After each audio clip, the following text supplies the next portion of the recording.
Buenas noches. Vamos al libro de Mateo, capítulo 5. Mateo 5. Estamos en el Sermón del Monte. Voy a leer los versículos en los que estamos. Ahora comenzamos en el capítulo, en el versículo 21. Terminaremos en el versículo 26. Luego oraré. Versículo 21. Habéis oído que se dijo a los antiguos, no matarás, y cualquiera que mate será culpable ante el tribunal. Pero yo os digo que todo aquel que se enoje contra su hermano será culpable ante el tribunal. Y cualquiera que diga a su hermano imbécil será culpable ante la Corte Suprema. Y cualquiera que diga necio será merecedor del infierno de fuego. Versículo 23. Por tanto, si estás presentando tu ofrenda en el altar y allí recuerdas que tu hermano tiene algo contra ti, deja tu ofrenda allí delante del altar y ve. Primero reconcíliate con tu hermano y luego ven y presenta tu ofrenda. Esa es la palabra del Señor. Oremos. Señor,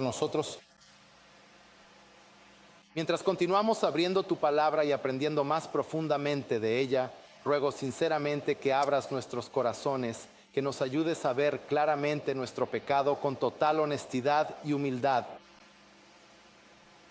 Al escuchar claramente tu verdad, respondamos con humildad. Te pido una vez más que tu Espíritu nos guíe hacia la reconciliación y la verdadera adoración que te agrada. Te lo pedimos en el nombre de Jesús. Amén. El título de mi mensaje de hoy es El corazón de la reconciliación y se basa en el pasaje bíblico de Mateo, capítulo 5, versículos 21 al 26. Pregunta, ¿por qué el cristianismo, por qué lo eterno interno es realmente más importante que lo externo? La razón principal es que las acciones externas pueden perfeccionarse, mientras que el corazón, es decir, nuestro interior, puede seguir corrompido. Cuando intentamos adaptarnos externamente, podemos ganarnos la aprobación de los hombres. Pero sabemos que en 1 Samuel capítulo 16, Dios mira el corazón. El Señor Jesucristo aquí reprende a los fariseos en Mateo capítulo 23, comparándolos con sepulcros blanqueados, hermosos por fuera, pero llenos de huesos de muertos por dentro. Y eso era lo que había dentro de ellos. En Proverbios 4:23 se nos recuerda, sobre toda cosa guardada, guarda tu corazón, porque de él mana la vida. Iglesia, la ira, la amargura, el odio, aunque estén ocultos, pueden estar escondidos de los ojos humanos, pero son completamente visibles para el Señor. Este pasaje también deja claro que los problemas, ya sea que tengan que ver personalmente o algo contra otra persona, o si alguien peca contra ti, este pasaje es claro al respecto. En cambio, en lo que Jesús se enfocó aquí, en la situación, es que si tu hermano tiene algo contra ti, debes hablar con urgencia y tomar la iniciativa para reconciliarte antes de llegar al final. Antes de venir a adorar al Señor, el Salmo 44:21 dice, ¿no descubriría esto Dios? Porque Él conoce los secretos del corazón. De igual manera, Jeremías 17:10 dice, yo, el Señor, escudriño el corazón y pruebo la mente para dar a cada uno según sus caminos, según el fruto de sus obras. Si el interior está podrido, entonces ninguna cantidad de prácticas religiosas externas puede hacer a alguien justo. Aquí la preocupación de Jesús no es simplemente con cualquier comportamiento, sino cualquier modificación que puedas hacer, sino que Él está hablando de ser transformado en tu corazón, porque solo un corazón renovado produce una obediencia genuina y al final una reconciliación duradera.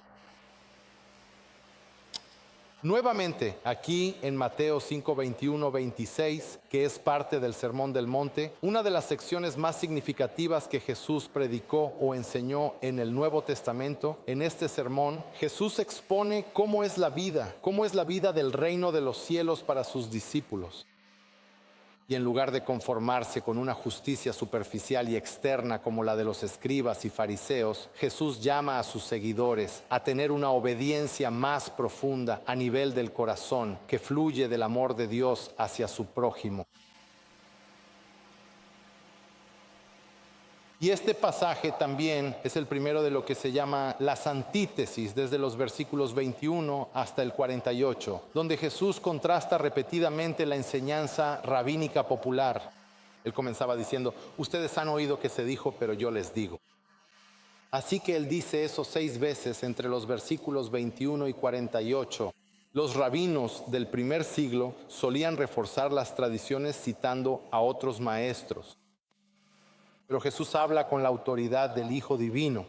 Sus palabras no son un rechazo de la ley, sino su verdadero cumplimiento, revelando en última instancia su intención original. Aquí los fariseos han reducido el sexto mandamiento, no matarás, a una simple prohibición de la violencia física. Mientras no le quitaran la vida a nadie, se consideraban justos. Eso es lo que pensaban. Eso es lo que creían. Pero aquí Jesús desmonta esta interpretación superficial de la palabra de Dios, mostrando que la ley de Dios no se satisface solo con una conformidad externa, sino que también condena el odio interno si éste se arraiga. Así que Él simplemente está diciendo, ¿saben qué? Esto es lo que realmente importa. La ley aborda no solo lo que hacemos, sino también lo que pensamos. Y no solo lo que pensamos, sino también lo que sentimos y lo que decimos. La verdadera justicia, insiste Jesús, es interior. Una transformación del corazón que refleje la santidad de Dios y en última instancia su carácter. Y en esta primera antítesis, Jesús expone las raíces del asesinato. La ira pecaminosa, los insultos y el desprecio que, como saben, albergar tales actitudes es cometer asesinato en el corazón. Esta palabra griega sobre estar enojado en el versículo 22 muestra una disposición continua. No solo una irritación pasajera. Todos se irritan o se molestan de vez en cuando, pero tiene que ser esta ira persistente, algo que sigue ocurriendo. Y esta parte donde dice en el versículo 22, inútil. Recuerdo que cuando era niño no leía la Ensav, solía leer otra versión, la Nueva Reina Valera. Y decía, raca, no sé si ustedes recuerdan eso. Dice en tu Biblia si la lees, si tienes esa versión, pero dice, para ti, bueno para nada. Pero recuerdo que decía, si dices raca, para mí eso siempre fue interesante. Y ese era un término arameo, y hablaremos de eso en un momento. Pero luego también habla sobre la palabra necio, demostrando si tienes un discurso irrespetuoso o hiriente que proviene de un corazón que no ha cambiado. Jesús entonces va más allá de las prohibiciones y da un mandato positivo, enseñando que la reconciliación debe tener prioridad sobre cualquier ritual.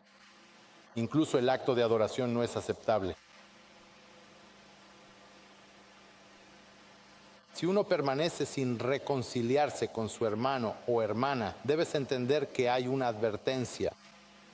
Y él pinta un cuadro de juicio para aquellos que se niegan a hacer la paz. Cuando la mayoría de nosotros escuchamos la palabra asesinato, imaginamos los crímenes más violentos, ¿verdad?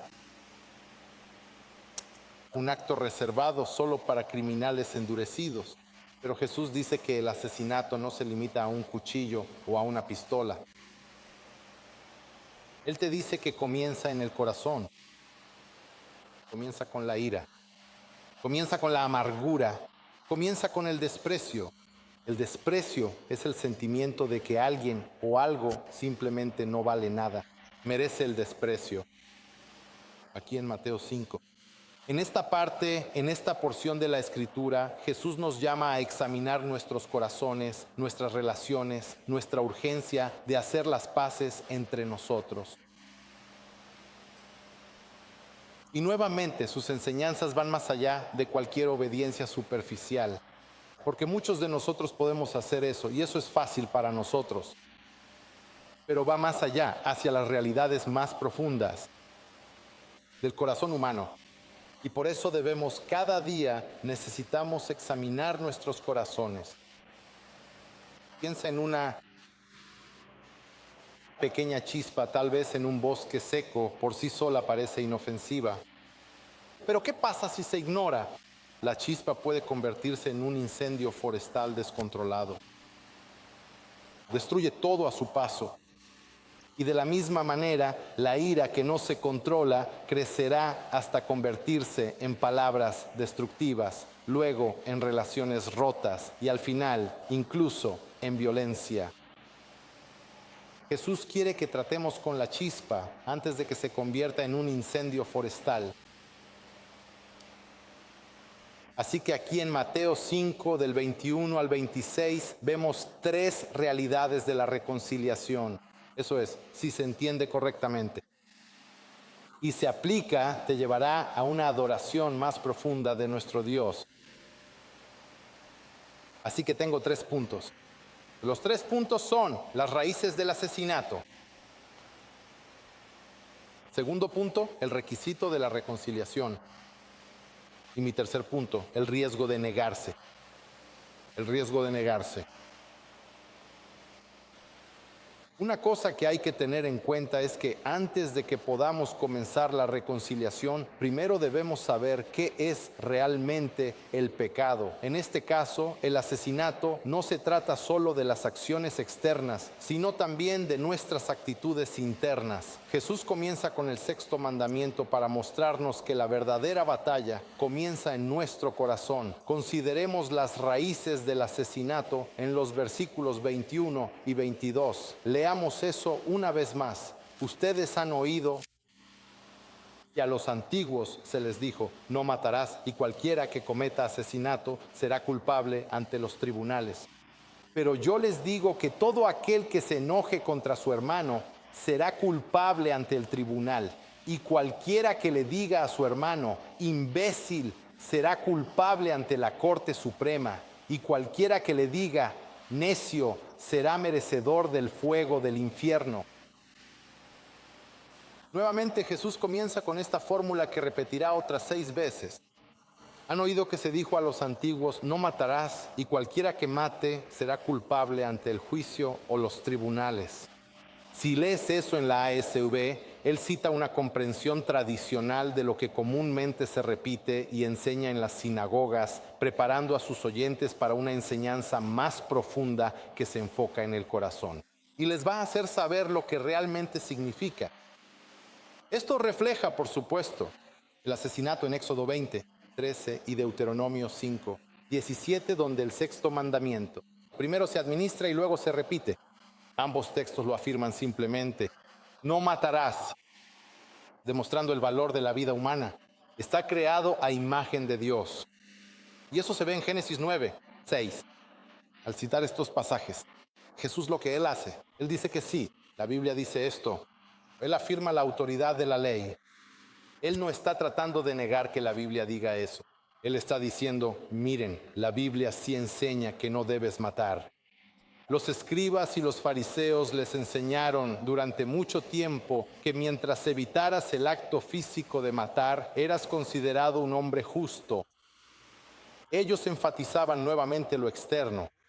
Todo lo externo porque permitía a las personas medir la justicia y era un cumplimiento visible en vez de poder ver la condición invisible que estaba dentro del corazón. Esto hacía que la obediencia pareciera alcanzable, sin tratar con el problema más profundo del pecado interior. Pero en última instancia, lo que esto hace es reducir la ley de Dios a algo manejable y externo. ¿Qué es lo que Dios nunca quiso que fuera en este mundo? si todo fuera manejable y todo fuera externo. Entonces, ¿por qué tuvo que morir Jesús por nuestros pecados si era tan fácil? La ley no debe rebajarse a nuestros estándares externos y controlables porque al hacerlo la reduce a un poder como nuestro propio poder y le quita la autoridad divina. Los mandamientos de Dios fueron dados para penetrar los corazones. Lo hace para que podamos exponer el pecado y lo expone en su raíz. Y está ahí para que nos lleve de vuelta a la gracia que solo Dios puede dar. Y por eso Moisés dijo en Deuteronomio 10:16, circuncidad pues el prepucio de vuestro corazón y no seáis más tercos. Y por eso David oró en el Salmo 51:6, he aquí, tú amas la verdad en lo íntimo. Tú me enseñas sabiduría en lo secreto de mi corazón. Iglesia, convertir la ley en algo meramente externo y manejable transforma las santas demandas de Dios en una simple lista de verificación humana. Y eso te da una falsa seguridad sin una transformación verdadera y real. Jesús responde con autoridad divina y dice, pero yo os digo, a diferencia de los rabinos que apelan a la tradición, Él habla con su propia autoridad. Él dice, yo os digo, y habla como el Hijo de Dios. Aquí Él amplía los mandamientos al exponer la ira, los insultos y el desprecio como igualmente culpables ante Dios. Deja claro que los pensamientos y palabras pecaminosos, aunque invisibles para los hombres, son visibles para nuestro Dios y revelan el mismo espíritu asesino que el acto en sí. Esto muestra por qué la vida interior no puede ser ignorada, ya que el corazón es nuevamente la fuente tanto de la justicia como del pecado. Aquí de nuevo, donde dice, no sirves para nada, o raca, era un término de desprecio, como llamar a alguien cabeza hueca. No sabes de lo que hablas. Nuevamente, proviene de una palabra en arameo y se usaba en el habla cotidiana para menospreciar a alguien considerándolo inútil e insignificante. Se utilizaba para descartarlos como si no tuvieran valor, lo cual contradecía directamente la verdad, que cada persona, una vez más, fue hecha a imagen de Dios. La palabra necio es de donde obtenemos la palabra morón. El original es moros, pero es un insulto moral más fuerte que sugiere que alguien no solo era tonto, sino también impío y corrupto. En el uso del Antiguo Testamento de esta palabra necio, era vivir como si no existiera Dios. Recuerda que la Biblia dice en el Salmo 14:1, solo un necio dice que no hay Dios. Usar esta palabra contra otro era condenarlo espiritualmente, poniéndose uno mismo en el papel de juez. Así que cuando llamabas a alguien necio, básicamente le decías, no vas a ir al cielo, eres un hombre sin Dios. Era incluso peor que decir, no sirves para nada. Así que es un insulto aún mayor. De nuevo, en el lenguaje de hoy, esa palabra raca podría sonar como no sirves para nada, eres inútil. Mientras que llamar a alguien necio es, otra vez, eres basura, eres impío. Y simplemente tu vida no tiene esperanza. Este tipo de palabras, cuando se le dicen a alguien, hieren profundamente. Algunas destruyen la dignidad y revelan el corazón que se pone por encima de los demás. Jesús nos advierte que ese tipo de palabras no son triviales, sino que son juzgadas por Dios. Y si sigues estas palabras, la progresión muestra una severidad creciente. Primero está la ira. Luego viene el insulto hablado. Y después está el desprecio absoluto. Y todo está bajo el juicio de Dios. Al resaltar esto, Jesús deja claro que incluso las palabras reflejan la intención asesina del corazón. Así que esto debería hacernos detenernos y considerar las palabras que decimos cada día. Cada día a nuestros familiares, cada día a nuestros compañeros de trabajo, a nuestros amigos, incluso a desconocidos que no conocemos. Debemos tener cuidado con las palabras que decimos. Las bromas rápidas que nos decimos, los comentarios sarcásticos y los insultos descuidados no son frases inofensivas que se pueden tirar al aire. Revelan que en nuestro corazón podemos herir profundamente a otros. Nosotros, como seguidores de Cristo, estamos llamados a pronunciar palabras que edifiquen y no que destruyan, como dice en Efesios 4:29. Por lo tanto, también necesitamos examinar nuestro hablar y necesitamos examinar nuestro corazón, porque nuestra lengua siempre revelará lo que hay dentro de nosotros. Sabes, aquí en la iglesia nos llevamos de cierta manera y a veces bromeamos y a veces es, ya sabes, un poco más de lo que debería ser. Bromeamos, todos se ríen y esto es algo que, ya sabes, me hace reflexionar sobre mi propio caminar cuando pienso en lo que leo y en lo que predico. Y la única conclusión a la que he llegado es que sé que, ya sabes, vamos a seguir bromeando. No hay nada de malo en contar un chiste de vez en cuando, pero y siempre le digo esto a mi familia y a quienes me rodean, no está mal si digo algo y llego a herirte. Y por favor te pediría que vinieras a mí y me dijeras, no me gustó lo que dijiste, cuando dijiste esto, esto y aquello. Porque como les digo a mis hijos, a veces no queremos ser tan sensibles cuando alguien nos dice algo hiriente, ya sabes, algo que muchos piensan que es gracioso. Nos tomamos demasiado en serio a nosotros mismos. Siempre les digo eso a los jóvenes, tanto hombres como mujeres. No te tomes demasiado en serio. Si alguien quiere decir algo gracioso, deberías poder reírte de ti mismo. Y por eso les digo a estos jóvenes que está bien. Sin embargo, no te vayas al otro extremo donde alguien te dice algo y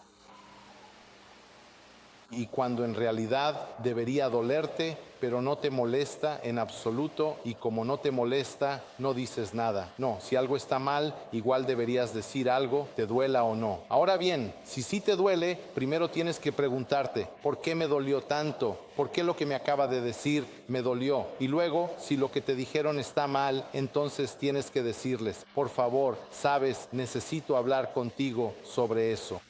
Y hablaremos sobre la reconciliación y mi último punto.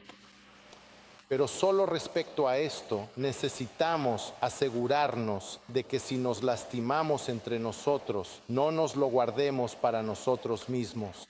Porque, de nuevo, no queremos continuar con ira y amargura. Y entonces simplemente dejas de agradarte esa persona. Cuando imaginas un lugar de trabajo donde un gerente tal vez sigue menospreciándote y menosprecia a los empleados con comentarios hirientes, ¿qué sucede en un lugar así? La moral se desmorona. No tienes confianza en estos hombres o mujeres. Y al final solo queda el resentimiento que se va pudriendo. Y por eso ese no es un buen lugar para trabajar. O piensa en un hogar. O el sarcasmo o las palabras duras se vuelven la norma, dejando cicatrices en tus hijos e incluso en tu cónyuge. Necesitamos tener cuidado. Estos ejemplos nos recuerdan que las palabras sí tienen peso y sí dejan un impacto duradero. Necesitamos usar palabras amables que puedan sanar, que puedan animar en vez de ser descuidados. Las palabras pueden destruir y dividir. Jesús advierte que ese tipo de discurso es grave porque proviene del corazón.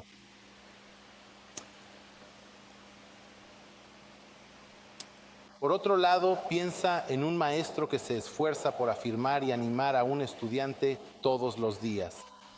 Creo que casi todos recuerdan a ese maestro en la secundaria, la preparatoria o la primaria, ese hombre o esa mujer. Mi maestro favorito era ese porque siempre tenía las palabras adecuadas para ti. o eran divertidos, pero nunca, ya sabes, ellos, quien sea, si recuerdas a tu maestro, fue en parte por lo que hacían, pero sobre todo por quienes eran. Y esos son el tipo de maestros que creían en ti y te decían, estoy orgulloso de tu esfuerzo. Y crean un ambiente en el que los estudiantes prosperan.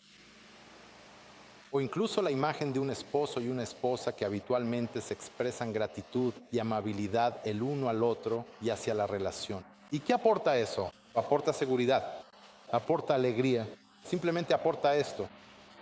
Esta felicidad que no tienes, pero necesitamos hacer esas cosas de manera constante. Tales palabras reflejan el corazón de alguien transformado por la gracia de Dios y demuestran que nuestro hablar puede traer vida y reconciliación en lugar de dolor y división. Así que necesitamos entender que las palabras son importantes y necesitamos saber que el asesinato comienza en el corazón. Así que al ver esto, las raíces del asesinato, aquí en esta porción de la Escritura, Jesús ahora dirige nuestra atención hacia la reconciliación. Pasa de los pecados ocultos de la ira a los actos públicos de adoración, mostrando que la paz con los demás debe venir antes de ofrecer cualquier cosa a nuestro Dios. Así que mi segundo punto es el requisito de la reconciliación. Nuevamente Jesús aquí imagina que si estás ofreciendo un regalo en el altar, como dice en el versículo 23, si estás presentando tu ofrenda en el altar y allí recuerdas que tu hermano tiene algo contra ti. En el momento en que él dijo eso, esto habría sorprendido a todos sus hermanos judíos, a todos los oyentes judíos presentes. Para ellos, el altar simbolizaba el mismo corazón de la relación de pacto con Dios, el lugar donde se buscaba el perdón y se renovaba la comunión con Él. El altar era central para su adoración. Servía como el punto de encuentro entre Dios y su pueblo. Representaba la expiación a través del sacrificio, el perdón del pecado, la restauración de la comunión con el Señor. Cada ofrenda los llevaba hasta aquí. Les recordaba que Israel y el pecado necesitaban un sustituto y que la reconciliación con Dios era el verdadero corazón de nuevamente su relación con Dios. Y ahora imagina que Él dice, no necesitas detenerte justo ahí. Interrumpir un momento tan sagrado para reconciliarte con otra persona sería como decir, no voy a hacer eso, es impensable. Sin embargo, Jesús eleva esta reconciliación por encima de cualquier ritual, mostrando que las relaciones rotas no pueden ser ignoradas en la verdadera adoración. Jesús dice, detente, deja la ofrenda, ve y reconcíliate. La adoración no es aceptable si tu relación está rota. Esto refleja la verdad de que Dios desea misericordia y no sacrificio, como dice Oseas 6:6. Y leeremos eso más adelante, y que la obediencia es mejor que el ritual. Y eso lo lees en 1 Samuel 15:22. Iglesia, la verdadera adoración fluye de un corazón que está en paz con los demás. Y eso lo leemos en Primera de Juan.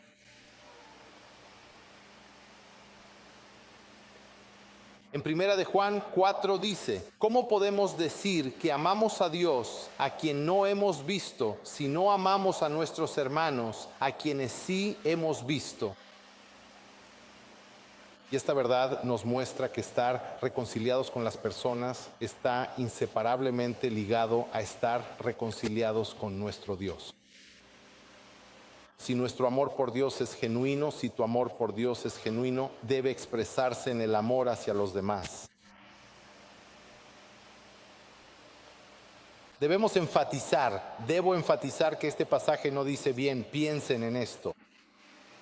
No dice que si tienes algo pendiente o algún asunto sin resolver contra alguien, como leemos claramente en Mateo 18, o si alguna persona ha pecado o cometido alguna falta en tu contra, entonces es cuando debes ir y hablar con tu hermano o hermana. Pero aquí en Mateo 5 dice que Él pone el peso sobre ti y dice que si alguien más tiene algo contra ti, una vez más, Jesús enseña que la paz con los demás no es opcional. No importa si tú tienes algo contra otra persona. Incluso dice que si crees que esa persona tiene algo contra ti, entonces debes ir a esa persona.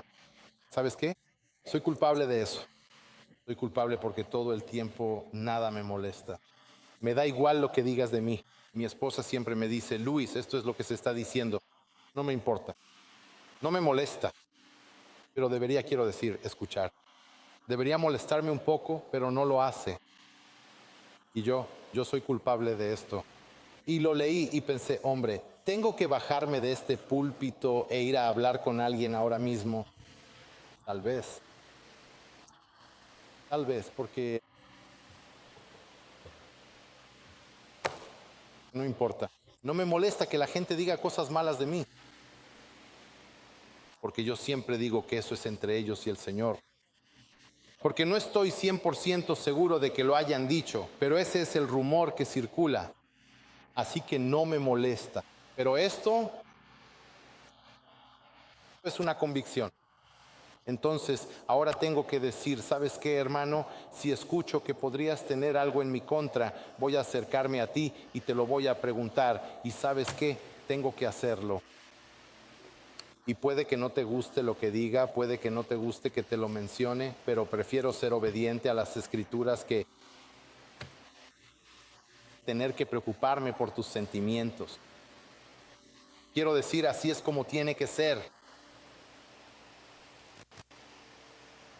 Pero después de reconciliarse, dice, entonces vuelve y presenta tu ofrenda. Dios valora la reconciliación por encima de cualquier ritual religioso. Al Señor no le interesan solo las ceremonias ni ninguna forma externa de adoración o devoción. Si alguna de tus relaciones está rota, la verdadera adoración requiere un corazón libre de división.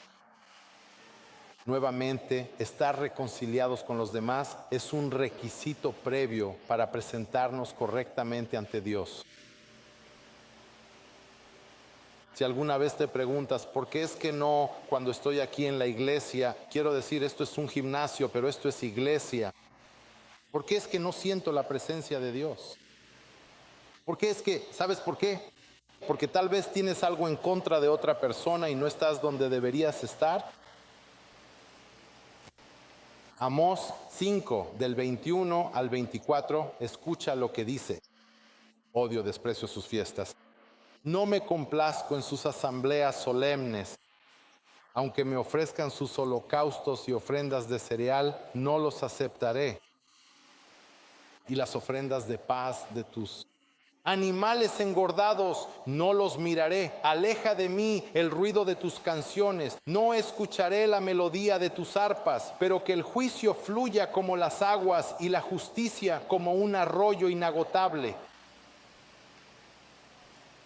Ahora escucha las palabras del profeta Miqueas 6, del 6 al 8. ¿Con qué me presentaré ante el Señor y me postraré ante el Dios Altísimo? Me presentaré ante Él con holocaustos, con becerros de un año. Se agradará el Señor de millares de carneros, de 10,000 ríos de aceite. Daré a mi primogénito por mi rebelión, el fruto de mi cuerpo por el pecado de mi alma. Él te ha declarado, oh hombre, lo que es bueno. ¿Y qué pide el Señor de ti? Solamente hacer justicia, amar la misericordia y humillarte ante tu Dios. Él no se impresiona por demostraciones externas de adoración si tu corazón alberga división. La paz con los demás refleja la paz con Dios, porque su carácter es uno de reconciliación. El Salmo 133, 1 dice: mirad cuán bueno y cuán agradable es que los hermanos habiten juntos en armonía. Cuán bueno y cuán agradable es que los hermanos habiten juntos en armonía. Los profetas continúan, nos recuerdan continuamente, y ellos mismos recuerdan que Israel sin justicia y amor es simplemente vacío delante de él. Aquí Jesús reafirma que el Señor valora las relaciones correctas como evidencia de la verdadera adoración. ¿Y qué logra esto en última instancia? Esto en última instancia nos señala a Cristo, quien nos reconcilió con Dios a través de la cruz.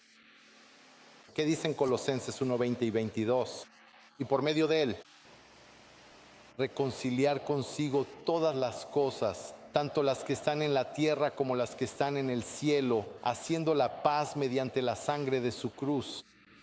Y a vosotros, que en otro tiempo estabais alejados y erais hostiles en vuestra mente, haciendo malas obras. Ahora Él os ha reconciliado en su cuerpo de carne por medio de la muerte, para presentaros santos, sin mancha e irreprensibles delante de Él. Es hermosa escritura. Efesios 2, 14 y 16 dice: porque Él es nuestra paz, que de ambos pueblos hizo uno, derribando en su carne la pared intermedia de separación, aboliendo la ley de los mandamientos expresados en ordenanzas, para crear en sí mismo de los dos un solo y nuevo hombre. Así, haciendo la paz, y para reconciliarnos a ambos con Dios, y en un solo cuerpo por medio de la cruz, matando en ella la enemistad. Jesús, como Dios, tomó la iniciativa de reconciliarse con nosotros. Así que estamos llamados de la misma manera a tomar la iniciativa para reconciliarnos con los demás. Entonces, ¿qué nos señala esto a nosotros? Nuevamente nos señala a Cristo, el cumplimiento supremo de la verdadera adoración. Él es el sacrificio mayor, el Cordero de Dios que quita el pecado del mundo. Porque Él, una vez y para siempre, fue la ofrenda que satisface perfectamente la justicia de Dios, como leemos en Hebreos 10. Él ha hecho posible la reconciliación tanto verticalmente como también horizontalmente con los demás. Recuerden una vez más que nuestros actos de reconciliación, por lo tanto, reflejan su obra de reconciliación mayor. Iglesia, no deben esperar a que la otra persona venga a ustedes. No pueden esperar. Jesús nos llama a tomar la iniciativa, a reconciliarnos. Y te reconcilias, eso es parte de la adoración misma. El ser pacificadores refleja el carácter de Dios. Imaginen una congregación de la iglesia cantando fuerte en adoración, pero hay dos miembros que tal vez lo sepan o tal vez no, están en la primera fila y simplemente se niegan a hablarse porque tienen un conflicto. Incluso podrían estar cantando lo más fuerte posible. Son tan ruidosos. Pero estos dos, no solo su adoración no está completa, sino que es hipócrita. Son hipócritas. Dios desea la unidad entre sus hijos antes de deleitarse en cualquier ofrenda, ya sea adoración, que cantes una canción, que des tu ofrenda o cualquier cosa que hagas para el Señor. Él requiere que te reconcilies con tus hermanos. Así que, después de enfatizar este requisito de reconciliarse antes de adorar, Jesús cierra con una advertencia seria. Él ilustra la urgencia de reconciliarse describiendo el riesgo de negarse a hacer las paces, y el juicio espera a quienes se demoran. El último punto, el riesgo de negarse, versículos 25 y 26.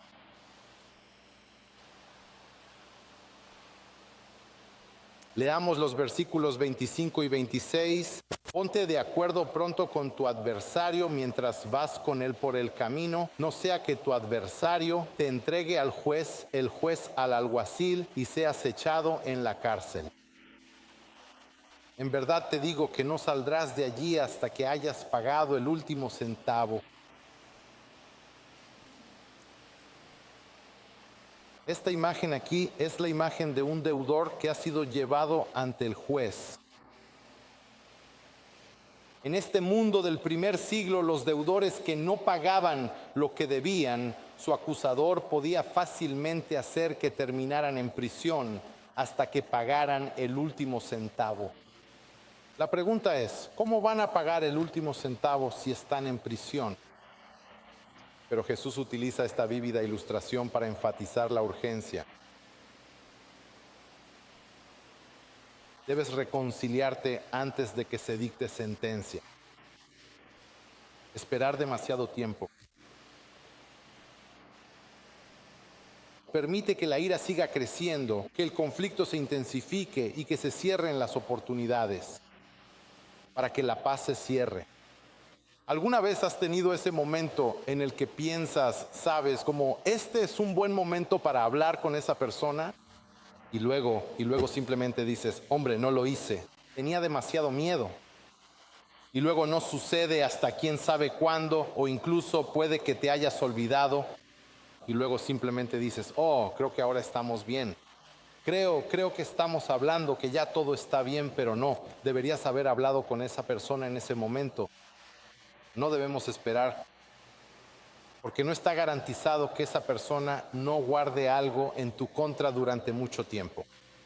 Debes ir a hablar con esa persona ahora. Este ejemplo terrenal del que habla Jesús señala una realidad espiritual aún mayor.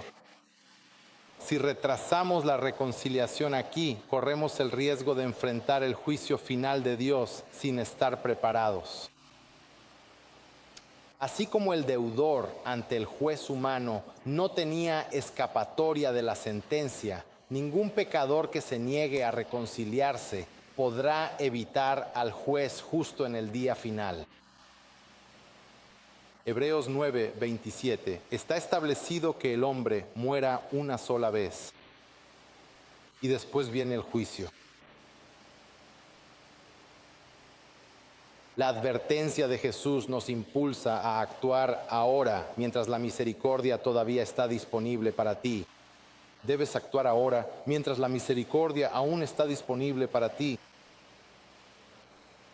Nuevamente, Pablo aquí refuerza la misma verdad que dice Efesios 4:26-27, airaos, pero no pequéis. No dejen que se ponga el sol sobre su enojo y no den oportunidad al diablo. El apóstol Pablo aquí advierte que la ira no resuelta no solo daña las relaciones, sino que también abre la puerta para la obra de Satanás.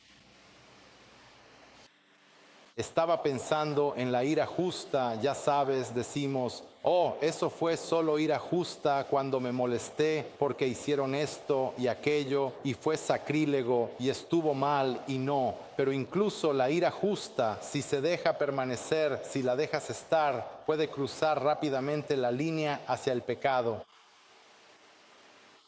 Trato de no sumergirme en la ira justa. Cuando se trata de ira justa, prefiero no hacerlo, porque incluso la Biblia dice que hasta tu justicia es como trapos de inmundicia. Así que cuando pienso en mi ira justa, prefiero dejar eso de lado. No me meto con la ira justa. Dejo que sea Dios quien se encargue de su pecado. Pero de nuevo, no puedo decirte que no tengas ira justa. Si alguien hace algo malo y sientes ira dentro de ti, no voy a decirte que no deberías estar enojado. No te voy a decir eso. Pero de nuevo, si se deja permanecer, puede convertirse en pecado. Es un caldo de cultivo para la amargura y luego se convierte en palabras duras. ¿Y qué pasa después de eso? Venganza.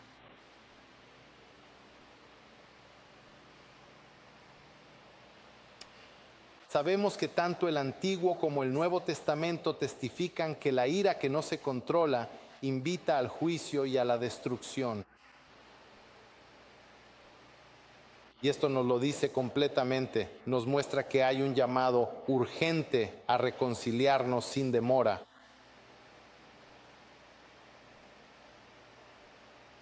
Él dice al final aquí, en verdad te digo que no saldrás de allí hasta que hayas pagado el último centavo. El último centavo.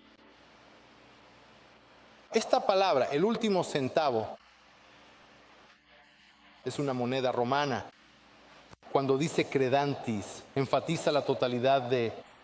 En la práctica romana los deudores eran mantenidos en prisión hasta que se pagaba la cantidad más pequeña y esto mostraba el estricto cumplimiento de cómo podía ser la justicia. Así que él mostró, es como decir, escucha, tienes que pagar, no te voy a dejar salir hasta que pagues hasta el último centavo. No había, si te portas bien te dejo salir antes. No, estás dentro porque no pagaste y si no pagas, no sales. Así que esto ilustra cuán minuciosa e ineludible será la justicia divina. Dios no pasará por alto ni el pecado más pequeño si permanece sin resolverse aparte de Cristo. ¿Entiendes lo que estoy diciendo? No importa cuán bueno creas que eres. Él no pasará por alto el pecado más pequeño en tu vida si no está resuelto aparte de Cristo. Cristo es el único que puede pagar por el pecado. Cristo es el único que si no estás reconciliado con tus hermanos te dirá, ¿por qué hiciste eso? Cuando te presentes ante el Señor, Él te va a preguntar, ¿por qué no te reconciliaste con esta persona? ¿Cuál va a ser tu respuesta? Porque Él me hizo esto y no me mira bien y ella tiene cara de fuchi. ¿En serio? Algunas personas simplemente tienen una expresión seria, ¿verdad? Y eso es lo que pasa. A veces tenemos que decirle a la gente, oye, necesitas sonreír un poco más. Puedo empezar a decir nombres, pero no quiero hacer eso. Pero hay personas aquí que ya sabes, caminan de cierta manera y tienen esa expresión seria y es como, no, tienes que como cambiar tu cara, hermano, porque la gente piensa que estás molesto y ya sabes, no lo están, porque nos lo han dicho y hemos hablado con ellos, pero simplemente tienen que hacerlo. Recuerdo que en In and Out tienen algo que se llama el chequeo de sonrisa. A mi hijo le choca. Él no sonríe mucho, pero solían tener, los voy a echar de cabeza, pero solían tener mascarillas, ya sabes, por el COVID.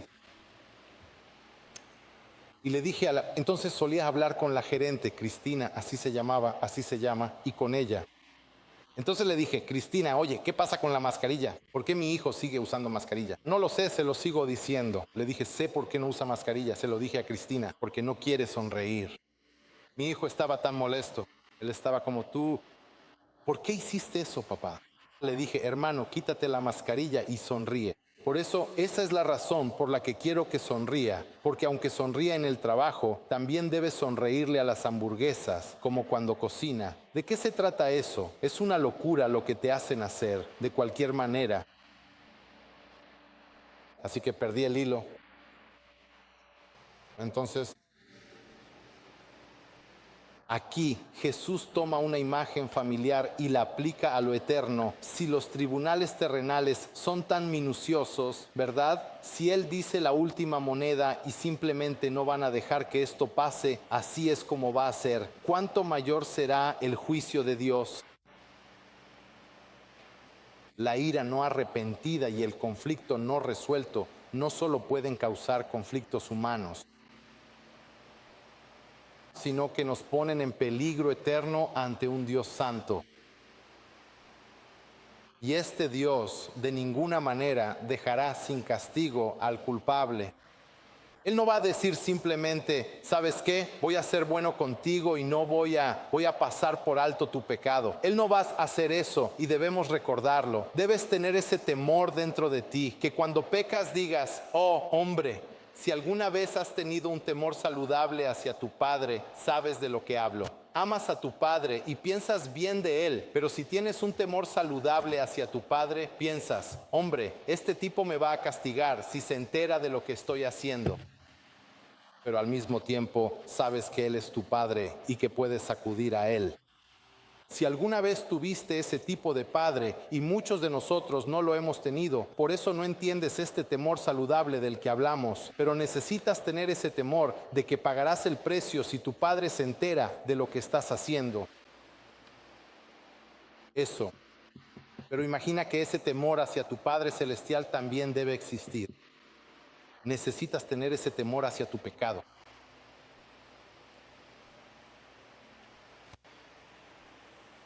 Debemos entender la seriedad de ser reconciliados y la urgencia de hacer las paces mientras todavía haya oportunidad de hacerlo. Escuchen, en un salón tan grande como este nos vemos a nosotros mismos. El domingo, seguro. El miércoles, ya saben, lo reducimos a la mitad, pero este es el grupo principal en su mayoría. Se los prometo, se los garantizo que algunos de ustedes se sacan de quicio entre sí. Lo sé. ¿Cómo lo sé? Porque sé mucho de lo que está pasando aquí. Dicho esto, debes asegurarte de que si alguien tiene algo en tu contra, hoy tienes la oportunidad de arreglarlo. Escuchen. No sé si ese es mi trabajo, saber los problemas y asuntos de todos, pero eso es lo que sucede. Así que sé muchas cosas que están pasando aquí en esta iglesia. Debemos entender que esto es muy aplicable. Ahora mismo tenemos la oportunidad de hacer lo que se supone que debemos hacer. Y eso me incluye a mí. Necesitamos resolver los conflictos rápidamente.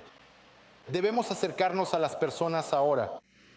Cuanto más esperes, más difícil se vuelve la reconciliación, porque podría volverse amargo.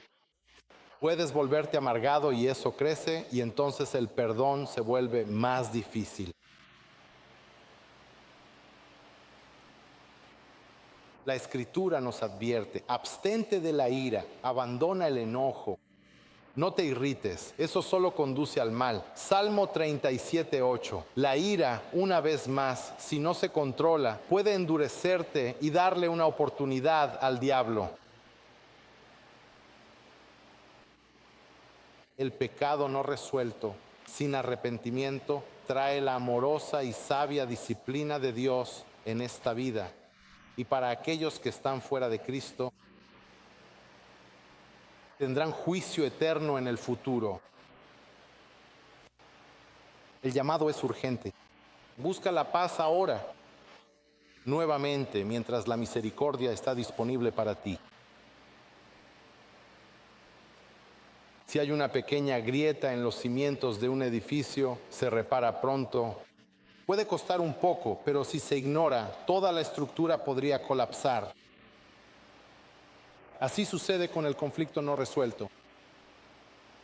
Así que, iglesia, para concluir, Jesús llama a sus discípulos a superar la justicia superficial de los fariseos. El asesinato no es solo un acto, es una actitud que comienza en el corazón. La adoración no es aceptable sin reconciliación. No puedes adorar a Dios sin estar reconciliado con tus hermanos, porque Dios mira el corazón y Él desea misericordia. Él no desea sacrificio. La verdadera adoración, la verdadera devoción no pueden separarse del amor por los demás. Una vez más, Primera Juan dice: si alguno dice amo a Dios, pero odia a su hermano, es un mentiroso. Eres un mentiroso. No puedes decir que amas a Dios y odias a tu hermano. No puedo enfatizar lo suficiente que la reconciliación debe buscarse con urgencia, porque la demora conduce al juicio. Una vez más, es probable que en nuestra iglesia haya personas ahora mismo, en este mismo momento, con quienes no estás reconciliado. Quizás tienes amargura oculta y puede que ni siquiera sepas que la tienes. Quizás tienes sentimientos que ni siquiera sabes por qué. Ni siquiera entiendes por qué tienes sentimientos negativos hacia esta otra persona. Pero Jesús aquí nos recuerda que estos problemas ocultos deben ser tratados y no deben ser ignorados si nuestra adoración ha de ser genuina. Una vez más, aquí en Mateo 5, esta porción es Richard 3. Vimos tres realidades de la reconciliación que, si las comprendes correctamente y las aplicas, te llevarán a una adoración más profunda de nuestro Dios. Debemos guardar nuestro corazón contra la ira. Debemos dar prioridad. La reconciliación debe venir antes de cualquier ritual. Debemos actuar con urgencia cuando se trata de hacer la paz. Nuestra adoración refleja nuestro corazón y debe estar verdaderamente alineada con nuestro Dios.